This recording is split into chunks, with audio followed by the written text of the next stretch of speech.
డ్యూటీలో ఒక్క మాట యేసయ్య గురించి చెప్పు. ఎవరైనా నీ బంధువులు వచ్చారా, ఒక్క మాట యేసయ్య గురించి చెప్పు. చుట్టాలింటికి వెళ్ళావా, ఒక్క మాట యేసయ్యకు చెప్పు. అన్నా మేము ఎంత ప్రయత్నం చేసినా ఇప్పుడు వినటానికి అవకాశం లేదన్నా, యేసు ప్రభు అంటే చాలు తిరగబడుతున్నారన్నా, మరి నేనేం చేయాలి? ఏమీ చేయాల్సిన పని లేదు. ఈ ఫోన్లో వాట్సాప్ ఉందా? ఆ వాట్సాప్ స్టేటస్ ఉందా? రోజుకు ఒక వాక్యం పోస్ట్ చేయి. యేసుక్రీస్తు నిజదేవుడు పోస్ట్ చేయి.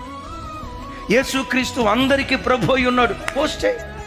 ప్రయాసపడి భారం మోయిచున్న పోస్ట్ చేయి. ఆ మాట చదువుతంతో దుఃఖంతో ఉన్న ఏ బిడ్డ ఆదరించబడతాడో, ఏ బిడ్డ ఓదార్చబడతాడో, ఏ బిడ్డ ధైర్యం పొందుతాడో. సువార్తను ప్రకటించడానికి ప్రతి క్షణాన్ని వేదికగా నువ్వు వాడుకోవాలి. సువార్తను ప్రకటించు, అద్భుతం. సువార్తను ప్రకటించు వారి పాదములు పర్వతముల మీద సుందరములై ఉన్నాయని రాసింది.